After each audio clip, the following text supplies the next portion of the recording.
My name is Pam, and I played baritone sax in the jazz band and also tenor sax. And Blais used to teach me a lot on how to play. So I respect him very much for that. Thank you very much. And I don't know Blais that well, but what I do know about that man is that he is such a musician, he's such a gentleman, and he has been such a blessing to my friend Sonia. Gail, and I'm Blais's old neighbor on Samaritan Way in Prescott. And I'm obviously from England. And when my mom would come to visit, she was tickled pink to meet somebody like Blais, who had actually rode the trails and was on the dude ranches and had all these wonderful stories to tell her. And also, we had a wonderful time at the Pinecone Inn. And she was a musician herself. She played the piano in a band back in the 40s, back home. And she just loved going to the Pinecone and listening to Blais and dancing. It was very delightful. And Blais was just the best neighbor anybody could possibly have. He is so kind and so accommodating, because I had 2 teenagers, and he never complained. And we had a great time together. Happy birthday, Blais. I met Blais through the Pinecone. My husband and I spent every Friday night out there, closed the place down, and we became good friends with Jeannie and Blais. And when Jeannie passed away after a certain length of time, he asked me if I knew any women that he could meet. And I said, well, Sonia. And the minute I mentioned Sonia, he said, oh, Sonia. I used to dance with her when her parents brought her out the piano. I'd love to see Sonia. I thought, I think she's involved with someone. Well, she was. But when he died, I called Blais and I said, I'm going to the funeral. Would you like to go with me? And he said, yes. And he told me later, he gave her a card that said, save the last dance for me. And she did. I love you, Blais.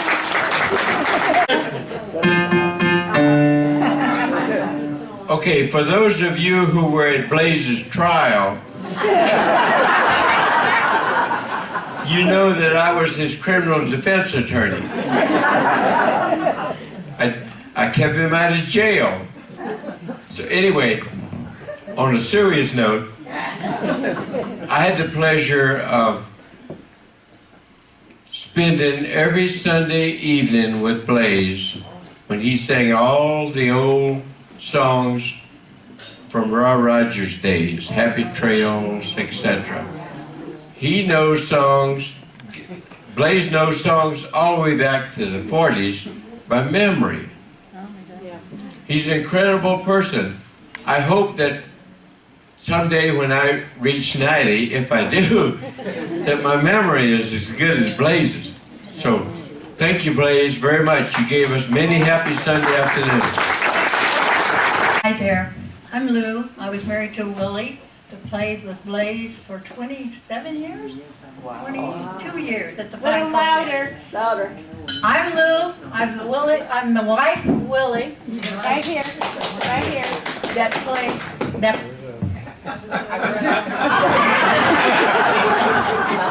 I knew that. Anyway, they played together 7 years at the Pinecone Inn. Willie on the piano, Blais on the bass, and I got to dance with him a lot when Willie would play at night, which I enjoyed very much. We've known Blais. He's like a brother to me. He's a wonderful person. He and Willie were very, very, very close. And any musician knows to have a partner for that many years is just absolutely wonderful. They knew what each other was thinking and what each one was going to do. So here again, my husband died 2 years ago. Willie passed away just about 3 years ago on his 90th birthday. And he's thinking about you, Blais. I'm thinking about you. I love you with all my heart. Happy birthday. Natalie, and I met Blais when I used to get up and kind of sing with Claire, Willie, and Blais at the Pinecone Inn. and I just loved them. They were such wonderful musicians. Well, our friendship continued, and Blais would come to the house and tune the piano. Claire Willie would come to the house and make recordings because we had a major kind of system that I didn't understand, but he did. And so I thought Joella Willie was, I'm not sure about the Willies here, but that's how it goes. Anyway, I also had the opportunity of going with Blais for 10 dance lessons. We went to Paul Jack and we did some fun dancing. It was just wonderful. And Blais taught me a little bit about music. He wrote out all these wonderful pieces and all this stuff for me in this beautiful, delicate handwriting. It was just gorgeous. So that's the story, and Blais is a dynamite musician, knows a lot. Love him. Blais, I don't know you, but not a lot, but I know you must be a wonderful person for Sonia to be your best friend. And I just would like to say the most beautiful music you probably have ever made is with Sonia. Well, speaking of making beautiful music together, Roger and I are kind of new to Prescott, and the first time I met Blais, and this just tells you what a musician he is, was on Highway 89 in front of the smoke shop. We were out there playing and just having a good time, and Blais and Sonia showed up, and then we met again at the Moose. And Blais, I'm just honored to know you. Congratulations again on the award you won from the Greater, my brain is kind of woo. What, GAC? Greater Arizona Country and Western Swing Music Association. Yes, yeah. Anyway, love you, Blais, and many, many more. And hopefully you'll come up here in a little bit and entertain us. Yeah. We just, you can talk first. Blais has been our stepdad since the early 1970s. Louder. Sorry. Blais has been our stepdad since the early 1970s. He's been a wonderful addition to our family. He took such good care of our mother. We thank him for that. We love him for that. And, you know, it's, he's unforgettable to us. Yeah. Yes. I ditto that. He took excellent care of my mother, and that was no easy feat. She was happy.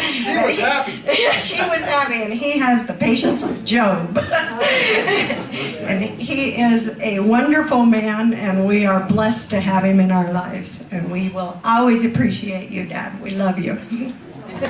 Brain's going too. Don't jinx us, Sonia. I just want to say thank you and welcome to the Prescott Club at Stone Ridge, and I'm so proud and happy to know this family. What was it, 14 months ago, they came into the room and they said, we want to do a birthday party. I said, well gosh, when do you want to do it? In the summer? Oh no, next March. I said, that is brave. Yeah. He's turning 89, but you got to plan the 90th. Okay, so here we are 14 months later. I feel like I'm part of the family. You're my grandma. No, wait, you're my mom. Sorry. I'll be your mom. You be my mom. We're both too young for that. You're my sister. Anyway, I just want to thank you guys all for coming. It's so great. I hope when I turn 90, I know 140 people. I probably don't even know that many people now, so I got to start working on that. But I wanted to thank you all for coming. This woman and Karen have been amazing in getting this whole thing planned. It was not me. They told me what to do when we pulled it off, and my amazing staff in the back has plenty of wine for you, plenty of food coming out. So just get them down, hold them down, bring me wine, whatever you guys got to do, but thanks for coming. His career, retired as a colonel. He worked in D.C., and I don't know exactly how to explain what you did there, but if you work in D.C. in government and security, you've got to be good, and that's what he is. He's left the hassle there, and now he's I can't remember the name of the company. Huntington Ingalls. Huntington Ingalls. And he flew out yesterday from Virginia along with Brenda. And we have a lot of family here, but right now Tip is going to introduce his father. And I would like to say to Blais, great job, sweetie. You've done it.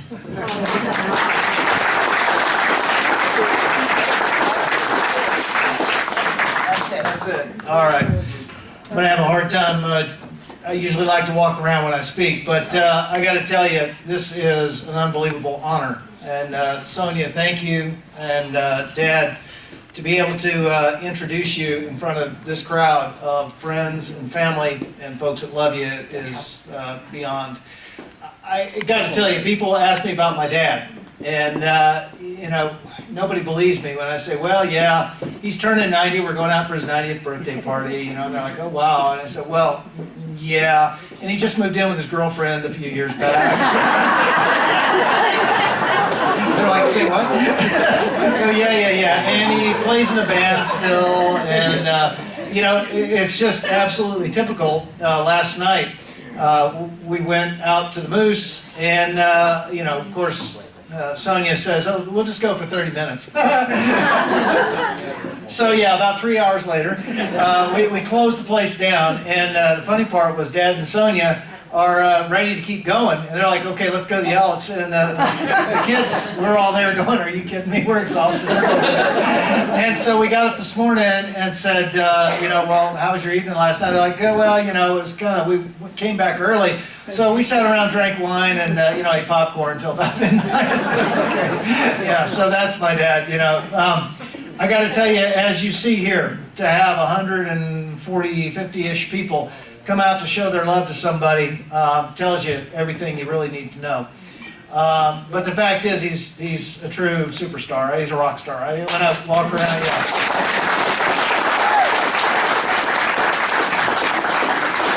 And I'm not going to steal too much of his thunder because I know he's going to talk a little bit about his life. And the interesting thing is, he's a guy that likes to be in the background. He doesn't like to be out front. He likes to be kind of the man making things happen, or have a strong partner like Willie.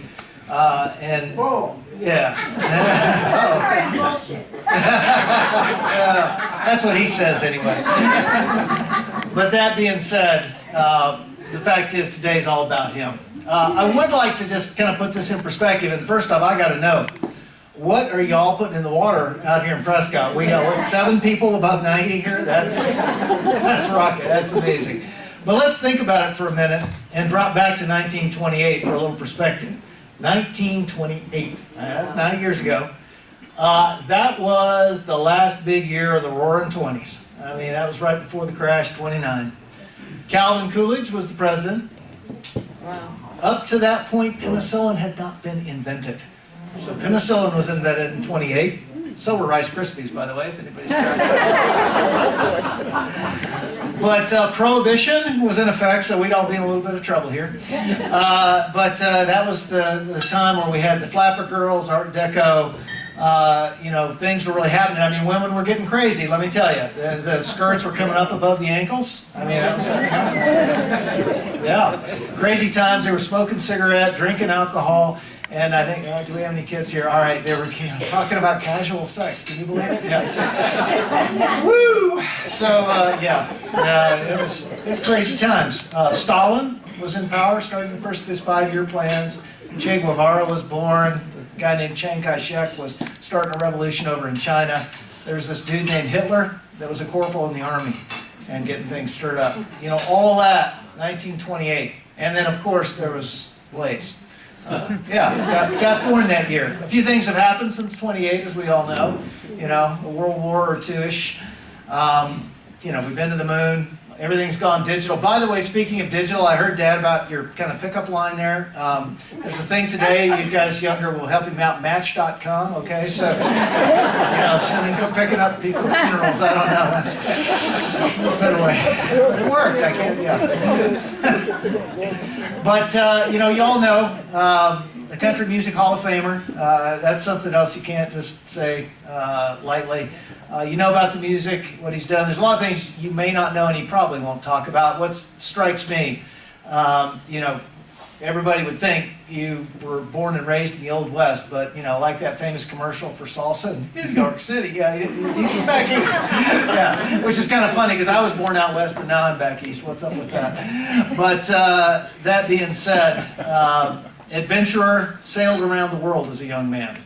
And also military. That's something that he occasionally wears that hat, but the fact is he did a couple years in the Guard, and while I will have to tell on you though, Dad, because being a career military man here, fighter pilot, He was supposedly an aircraft maintainer, but I got to tell you what he really was, the bugle boy in Company C. Okay? Played a little bit of trumpet, yeah, and did that. And then, funny thing was he came out on a college trip to the West on a break with a friend, fell in love with the West, and the rest, as we say, is truly history. But I got to tell you, he also, I think a lot of the things that I've done have been a result. My first memories, he's quite the avid modeler. He builds models. And one of my youngest memories is of him building a B-17 and building a sand diorama, taking pictures of it. And I think that spurred my interest in aviation. He and James, love flying model aircraft, remote control. And I remember going out and watching you fly them and crash them and toss them in the burn barrel. The real fun seemed to be drinking beer around the burn barrel after flying at night. But it was all good, just like fighter pilots. So go to the bar after a good, have a good debrief. He's an architect. For those of you who don't know, he's designed and built several houses, including the one I grew up in. He's built at least one here in Prescott. You heard about an incredibly talented musician, obviously, but not just the guitar or bass, obviously saxophone, trumpet, piano, and the piano tuning that's going on. Songwriter, he doesn't just sing them, he's writing. I was surfing the internet last night, and believe it or not, there's still copyrights for some of his songs that are out on the internet. And I don't know if he'll tell on himself or not, but he's also been in the movies, so he got to sing to Miss Arizona in a movie, and so that footage is actually out there somewhere as well. So there's a lot more than meets the eye to this country western. Even up to a few years ago, he was still riding and going out and working at a working ranch and wrestling cows and doing all that. Was just about 5 years ago. He was still doing that. So when I say that it's truly amazing to be here, I hope someday, I sit around and look at everything I've done in my life, and I look at his life and I go, what did I do? How did I waste all my time? It's just unbelievable to know, and I hope someday to be able to have even scratched the surface with all that you have. The other thing I will have to say, though, that these last years, I do believe, are some of your best. And unfortunately, there's a lot of kind of the early part of my life and the middle life that I wasn't around as much as I wish I'd been now. But the fact is that God has given us this extra time for you living this long, that I've been able to spend a lot more with you, and I'm truly blessed for that. And the fact is, Sonia, I got to tell you, I truly think you're the love of his life. He's done a lot and been a lot to everybody, but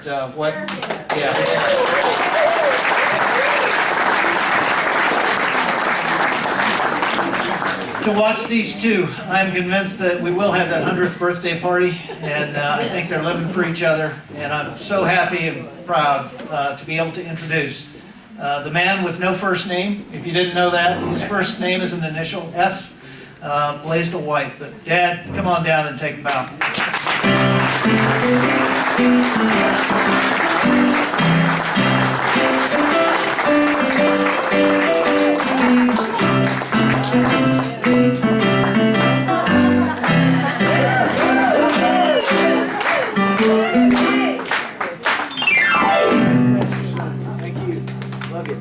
All right, you're chained to this length right here. This is as far as you can go. So Come over here and get close to me. there you go.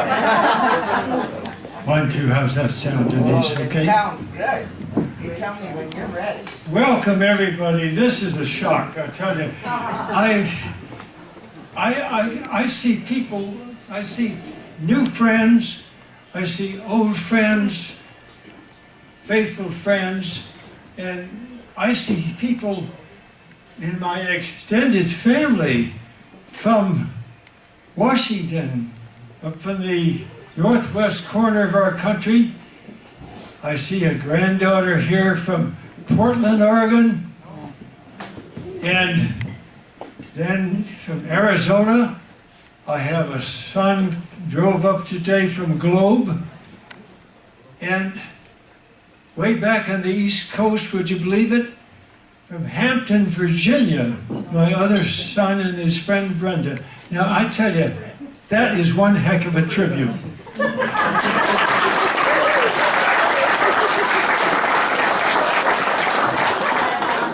And before we get on here too far, I would like to have you join me in acknowledging the person who planned this, prepared it, and presented it, Miss Sonia Risley.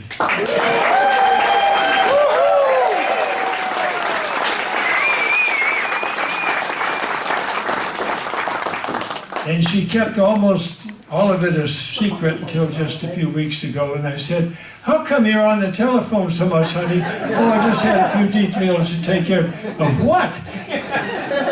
Anyway, thank you for being here. And I'm just going to give a quick portrait because you're all hungry. We're going to eat pretty soon here in a minute.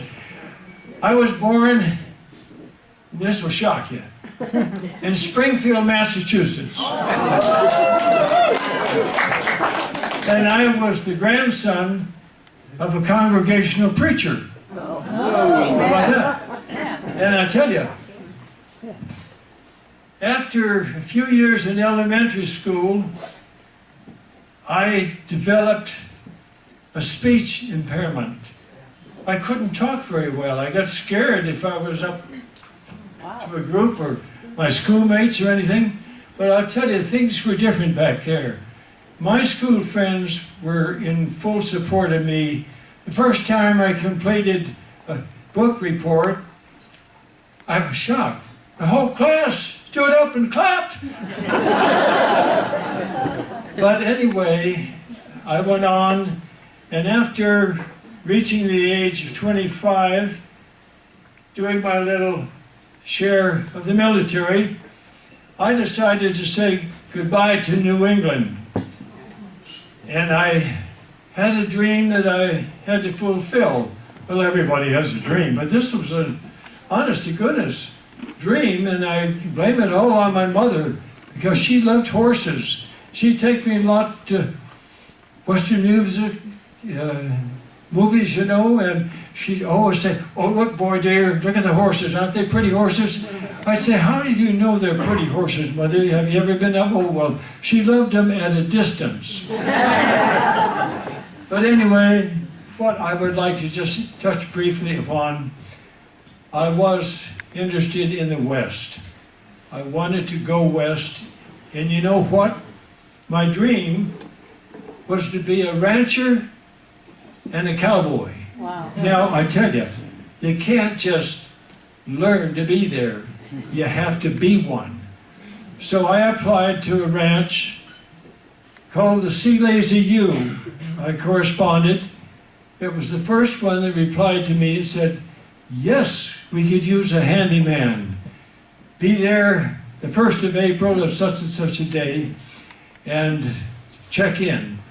Well, that was a wonderful opportunity. I never thought I would end up having an opportunity to be a handyman. I didn't care what I did, just as long as it was a ranch. So I checked in, reported on time, put my gear in the bunkhouse, and I began my job as a handyman. But I was introduced to the crew sometime later that same day, and one name stood out to me above all the others. And you know why? He was the horseshoer for the ranch. He stood over 6 feet 6 inches tall, and he wore the sloppiest, biggest brim western hat I'd ever seen. And I'll tell you who he was. He was called Big John. So, after a couple of weeks, Big John sort of took a liking to me. I didn't know why, but it, just seemed to be a very gracious thing for him to do. He said, Blais, I have a lot of things I'd like to teach you. Well, I said, gee, I'm all ears, John. Thank you very much, sir. So, first thing I found out, he was not only the horseshoer, but he was a trail boss. And he had a plan for me.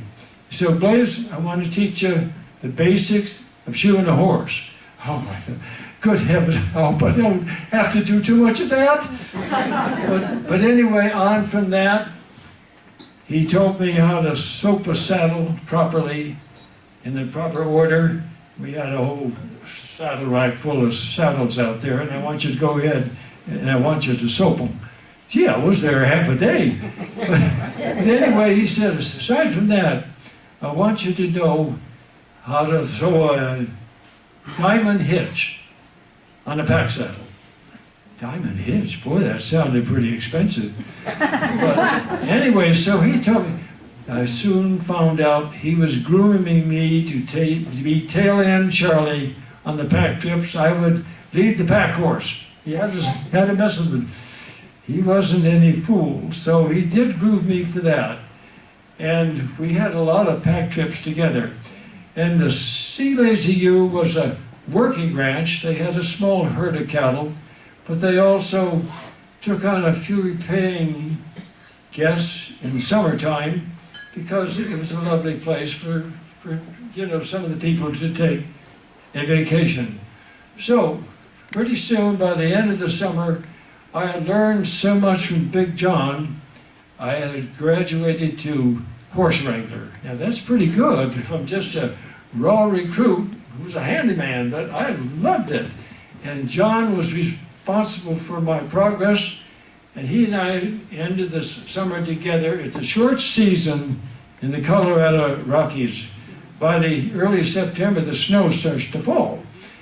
And John said that he had a job on a ranch east of Tucson called Tanque Verde Ranch, which I'd heard of. And I said, John, okay, well, I'm going to explore a few places down south of Tucson. So here I was, without a job, temporarily between seasons, and I looked behind me on the highway, was a blue Cadillac. And he'd been following me for a little bit, and suddenly pulled up beside me, and he motioned to me, pull over, pull over. I thought, God, am I in trouble by the sheriff or something? Well, it turned out to be, he was the ranch manager of a ranch down in Tubac, Arizona. And he comes up to the window of my truck and he says, are you looking for a job, son? I said, well, yes, sir, I am, actually. He said, okay, report to me at the Canyon Ranch on the other side of Tubac, down south of Tucson. Well, I tell you what, that was a wonderful job. So I had one for the winter, and I came back to that ranch many, many years. And then now I'd go back up to Colorado again. So, all due to Big John, I got a head start, and I learned. It's not easy being a rancher or a cowboy. It's long days, hard work, very little money, but you got a roof over your head and good food on the table. So anyway, after all that, and we finished a second season, Big John and I, and we had to split the sheets at that point, so they say. He said he couldn't take the high altitude anymore, up to 6,700 feet. So I said, well, John, it's been a real pleasure. I will always remember all you've taught me. And I had never asked him before, but I said, John, I've always been curious. Where were you born? Well, he kind of glared at me a moment and finished chewing on his pork chop. He said, well, Blais, and he leaned over to me and said, I was born in Springfield, Massachusetts.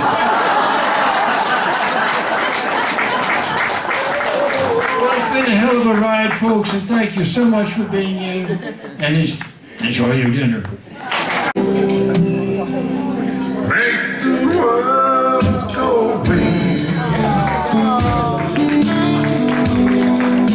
Get on my shoulders. Say the things you used to say. Make the world go big.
hurt you. I'll make it up day by day, just so you love me like you used to, and make the world go away. Make the world go away. Get out of my shoulder. Say the things you used to say, and make the world go away. Say the things you used to say, and make the world go away.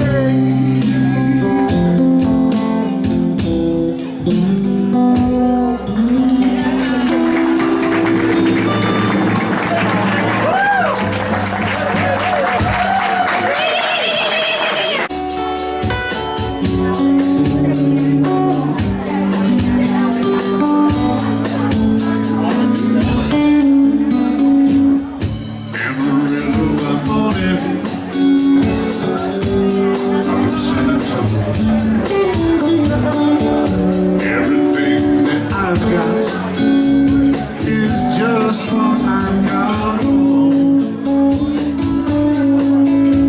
The sun is high, I touch the sky, and I'll be bugging at the county fair. Amarillo, my morning, Amarillo, I'll be no.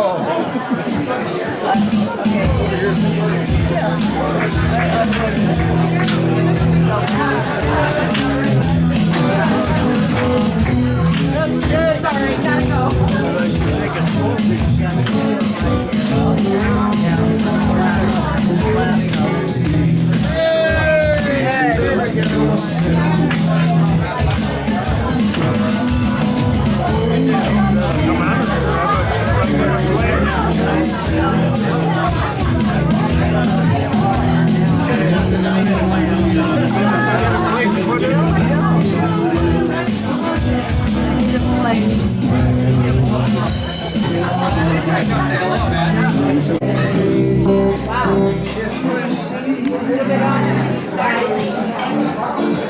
PBS this morning. Okay?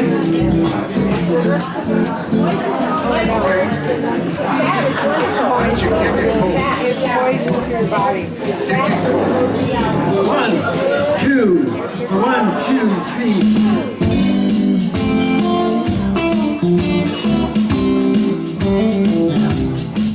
If I see you tomorrow on some street in town, hurt me if I don't say hello. I belong to another, and it wouldn't look too good. Know someone I'm not supposed to know. Just walk on by, wait on the corner. I love you, but we're strangers when we meet. Just walk on by, wait on the corner.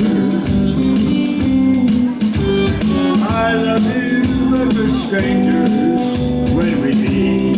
Go ahead, boys.